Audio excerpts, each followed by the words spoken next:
নমস্কার বন্ধুরা, রসে বসে বাঙালি উইথ ফুড ব্লগে আপনাদের জানাই স্বাগতম।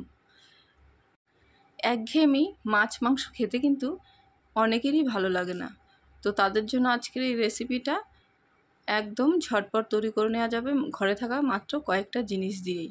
চলুন দেখে নিই কী কী নিয়ে নিলাম। এখানে কুমড়ো কেটে নিয়েছি ডুমো ডুমো করে, আলু কেটে নিয়েছি, কিছুটা সজনে ডাঁটা নিয়ে নিয়েছি,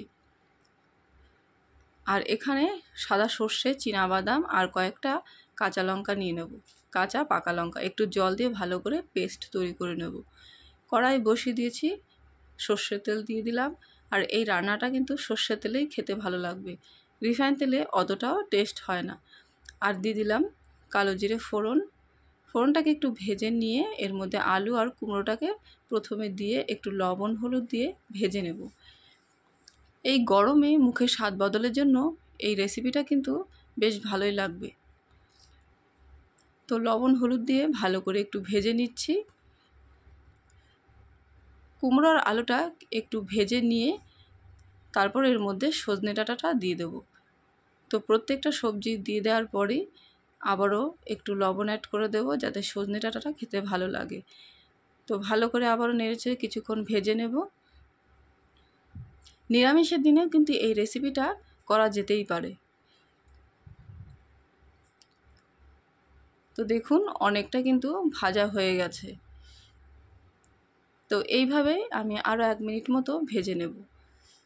আর দেখুন কুমড়ো আলুটা অনেকটাই সেদ্ধ হয়ে গেছে। এবার দিয়ে দেবো পেস্ট, বাদাম আর সর্ষের পেস্টটা দিয়ে দেবো। মিক্সির বাটিটা ধুয়ে আমি আর একটু জল অ্যাড করে দিচ্ছি। আর একটু দিয়ে দেবো হলুদ গুঁড়ো। ভাজায় আমি হলুদ গুঁড়ো দিয়েছিলাম, তাই এখন অল্প পরিমাণ হলুদ গুঁড়ো দিলাম। ভালো করে মিশিয়ে নেব। রসে বসে বাঙালি উইথ ফুড ব্লগ চ্যানেলটিকে সাবস্ক্রাইব করবেন, আর সাবস্ক্রাইব করে পাশে থাকবেন। পাশে থাকা বেল আইকনটিকে প্রেস করে রাখবেন, যাতে পরবর্তী ভিডিও সবার আগে আপনার কাছে পৌঁছে যায়। দেখুন ভালো করে মিশিয়ে নিয়েছি। এইভাবেই আরেকটু মিশিয়ে শুকিয়ে নেব নেড়েচেড়ে। আর একটু লবণ দিয়ে দিলাম। দিয়ে দিচ্ছি 1 চামচ পরিমাণ চিনি। চিনির পরিমাণটা আমি একটু বেশি দিয়েছি, 1 চামচ দিয়েছি, কারণ সবজিতে একটু মিষ্টি দিলে ভালো লাগে খেতে। তো আবারও নেড়েচেড়ে চিনি আর লবণটাকে ভালো করে মিশিয়ে নিচ্ছি। ব্যাস, একটু শুকিয়ে নেব। আর এবার দিয়ে দিলাম পরিমাণ মতো জল, তবে খুব বেশি কিন্তু জল দেব না, কারণ কুমড়ো ডাঁটা আলু প্রায় অনেকটাই 50% সেদ্ধ হয়ে গেছে। তো একটু জল দিয়ে আঁচটাকে কমিয়ে এভাবে রেখে দিলেই 2-3 মিনিট মতো ফুটিয়ে নিলে সবজিটা ভালোভাবে সেদ্ধ হয়ে যাবে। 2-3 মিনিট ফুটিয়ে নেওয়ার পর আমি নামানোর আগে দিয়ে দেবো কাঁচা সর্ষের তেল।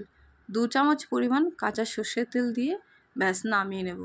কাঁচা সর্ষের তেলটা দিলে এত সুন্দর গন্ধ আর এত টেস্টি হয়, বলার মতো নয়। তো আজকের রেসিপিটা কেমন হলো অবশ্যই কমেন্টে জানাবেন, আর ভালো লাগলে লাইক করবেন। তো আজকে ভিডিওটা এখানে শেষ করছি। সবাই ভালো থাকবেন, সুস্থ থাকবেন। আবারও দেখা হবে নতুন ভিডিও নতুন রেসিপির সাথে।